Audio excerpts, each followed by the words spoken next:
구약성경 시편 37편 23절로 26절까지의 말씀, 오늘 하나님께서 주시는 말씀입니다. 우리 하나님의 말씀을 같이 읽도록 하겠습니다. 시작. 여호와께서 사람의 걸음을 정하시고 그의 길을 기뻐하시나니 그는 넘어지나 아주 엎드러지지 아니함은 여호와께서 그의 손으로 붙드심이로다.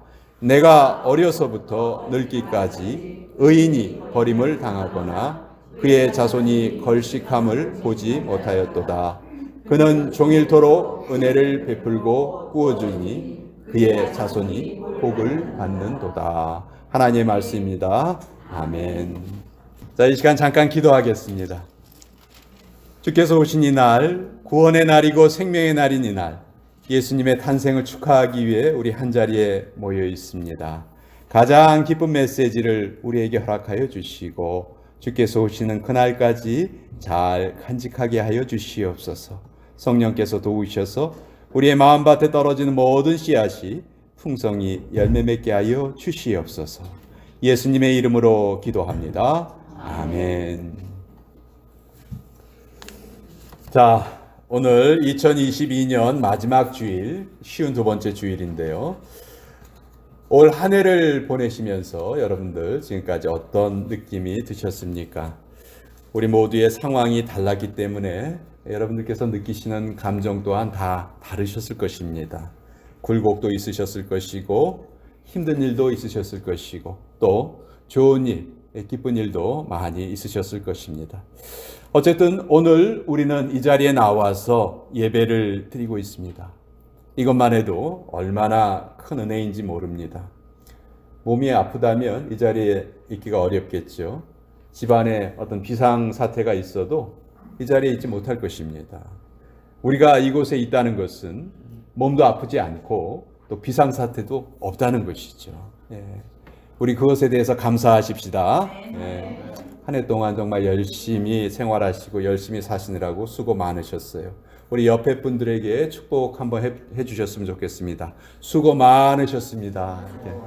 수고 많으셨습니다. 정말 열심히 잘 살아오셨어요. 수고 많으셨습니다. 감사합니다.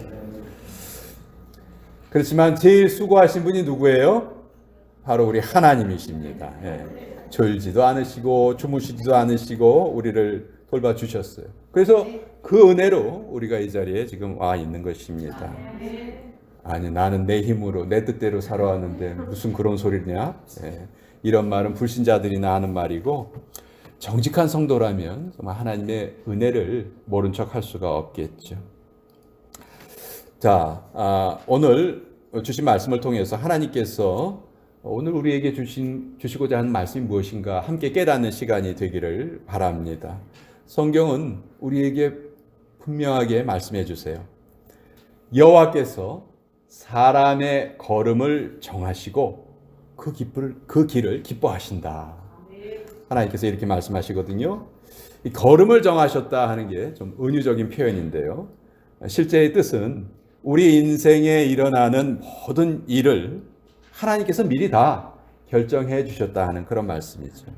왜 내가 이 시대에 태어나서 살고 있고 많은 나라 중에서도 이 미국 땅에서 살아가고 있는지, 그것도 이 플로리다 브랜든에서 이 샘물교회에서 예배를 드리며 살아가는지, 여러분 그 이유를 뭐라고 설명을 하시겠습니까?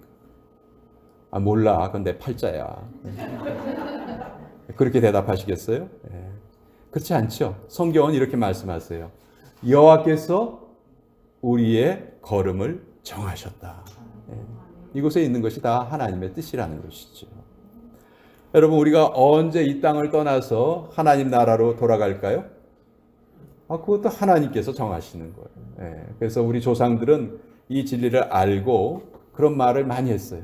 인명은 제천이다. 우리 사람의 목숨은 하늘에 달려있다. 그런 말을 했죠. 그렇게 믿고 살아왔어요. 성경에 보면 선지자 예레미야가 이런 고백을 합니다. 예레미야서 10장 23절에 보면 여호와여 내가 알거니와 인생의 길이 자기에게 있지 않습니다. 우리 인생의 길이 내 뜻대로 되는 것이 아닙니다. 하나님께서 우리의 삶에 아주 적극적으로 간섭해 주시고 개입해 주셔서 내 삶의 방향을 정해 주신다는 말씀이죠. 하나님께서 우리가 언제 멈춰야 할지, 언제 전진해야 할지를 정해 주시는 분이에요. 그래서 우리가 이 진리를 마음속에 잘 간직하고 있다면 때로는 답답하게 여겨지기도 하고 때로는 낙담할 수밖에 없는 그런 상황 속에서도 우리는 그 길조차도 하나님께서 기뻐하신다, 이 말씀을 신뢰한다면 우리 인생을 바라보는 우리의 시각은 분명 여유 있게 바뀔 것이다, 저는 확신을 합니다. 오늘 24절 말씀에 그 이유가 있는데요. 그는 넘어지나 아주 엎드러지지 아니함은 여호와께서 그의 손으로 붙드심이로다. 여러분, 하나님의 자녀라 해서 이 땅에서 아무 문제 없이 살 수 있다는 그런 말은 정말 비성경적인 말입니다. 성경은 어느 한 곳에서도 그런 말을 하지 않아요. 만약 여러분이 그런 말을 들으시면 야, 이거 이단이구나, 가까이 하면 안 되겠구나, 여러분 그렇게 주의하시기 바랍니다. 성도들도 넘어집니다. 깨집니다. 실패합니다. 실수합니다. 사도행전 14장 22절에 보면 우리가 하나님의 나라에 들어가려면 많은 환난을 겪어야 할 것이니라. 그런 많은 환난이 우리에게 찾아오기 때문에 우리도 넘어지기도 하고 깨지기도 하는 것입니다. 어려움이 오면 우리 넘어질 수밖에 없죠. 그러나 절대로 엎드러지지는 않습니다. 넘어진 그 상태에 머물러 있지 않는다는 것이죠. 간혹 저에게 찾아와서 이런 말씀을 하시는 분이 계세요. 목사님, 제가요, 교회를 다니다 말다, 예배를 드렸다 말다, 이랬다 저랬다, 더 이상 하나님 앞에 염치가 없어서 교회를 못 다니겠어요.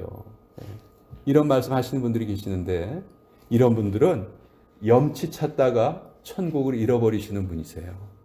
여러분, 염치를 잃고 천국을 찾으시기 바랍니다. 우린 다시 일어날 수 있어요. 넘어지지만 아주 엎드러지지 아니함은 여호와께서 그의 손으로 붙드심이로다. 하나님의 의로운 오른손이 우리를 도와주십니다. 그래서 성도는 아무리 힘들고 어려운 일이 있어도 재기불능의 상태에 떨어지지는 않습니다. 천길 낭떠러지 속에서도 만길 물 속에서도 우린 다시 살아나는 존재예요. 예수님께서 베드로에게 이런 말씀해 주신 적이 있으세요. 시몬아 시몬아, 보라, 사탄이 너를 밀가부르듯 하려고 요구하였으나 그러나 내가 너를 위하여 네 믿음이 떨어지지 않기를 기도하였도다. 예수님께서 베드로의 믿음이 떨어지지 않기를 기도하셨대요. 우리도 마찬가지죠. 우리의 믿음이 떨어지지 않도록 지금 예수님께서 우리를 위해서 간구해 주고 계시다는 얘기예요. 그래서 우리의 삶에 어떤 어려움이 있던 하나님께서는 묵묵하게 우리의 인생길을 걸어가는 그런 사람들을 기뻐하십니다. 내가 어려움을 당하면요, 하나님께서는 평소보다 더 많이 내 삶에 관심을 가지세요. 더 많이 간섭해 주시고 더 많이 사랑을 해 주세요. 그러니 우리는 다시 일어날 수가 있다는 거예요. 우리 2023년 새해를 향해서 새로운 힘찬 발걸음을 함께 내디십시다.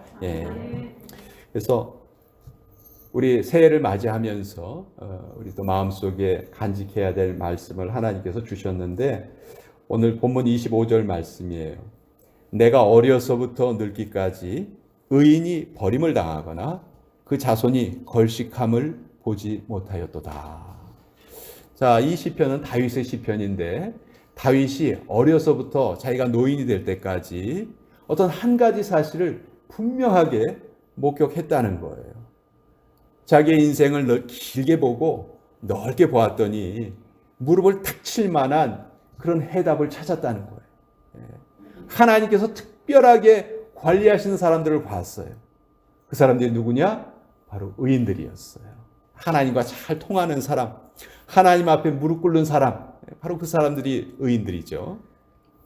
다윗이 이 의인들의 삶을 쫙 봤더니 이들의 삶의 총체적인 결론을 다윗이 얻게 된 거예요. 그것이 25절 말씀인데, 의인이 버림을 당하거나 그의 자손이 걸식함을 보지 못하였도다. 한마디로 하나님의 백성들은 다 하나님의 은혜 속에서 살더라 하는 것을 다윗이 깨닫게 된 것이죠. 하나님을 우리가 잘 섬길 때 구걸하는 자가 되지 않고 주는 자가 될 수 있습니다. 또 주는 자가 되면 하나님께서 우리에게 더 많은 복을 내려주세요. 우리가 누군가에게 무엇을 준다 하는 것은요, 내 믿음을 증명하는 길입니다. 결국 나와 내 자손이 복을 받는 지름길이에요. 그러니까 여러분들 늘 후하게 주시는 삶을 꿈꾸세요. 그리고 많이 베푸세요. 그런 사람에게 하나님께서는 더 많이 베풀 수 있는 그런 능력과 축복을 주신다는 거예요. 하나님께서는 우리가 무슨 차를 타고 다녔는지 묻지 않으세요. 교통편이 없는 사람들을 얼마나 많이 태워줬는가, 그걸 아마 물어보실 거예요. 하나님께서는 우리가 얼마나 넓은 집에 살고 있느냐, 그거 묻지 않으세요. 우리 집에 얼마나 많은 사람들을 초대했었는지 아마 그걸 물으실 거예요. 하나님께서는 나에게 몇 벌의 옷이 있냐, 그거 묻지 않으세요. 얼마나 많은 사람들에게 옷을 입혔는가, 그걸 물으실 거예요. 얼마나 많은 돈을 벌었느냐 묻지 않으실 거예요. 그 돈을 벌기 위해서 혹시 양심을 속인 적은 없었느냐, 그것을 물으실 거예요. 우리의 지혜가 무엇이었느냐, 그걸 묻지 않으시고 네가 가진 재능을 최대한 발휘했느냐, 그것을 물으실 것입니다. 너는 얼마나 많은 친구를 가지고 있느냐, 그걸 묻지 않으시고 얼마나 많은 사람들에게 네가 친구가 되어 주었느냐, 그걸 아마 물으실 거예요. 우리가 어느 서브디비전에 사는지 그걸 묻지 않으시고 그 이웃들을 어떻게 우리가 대했는지 그걸 아마 우리에게 물어보실 겁니다. 우리의 피부 색깔을 묻지 않으시고 우리의 몸속에 어떤 인격이 담겨 있었는가, 그걸 물어보실 거예요.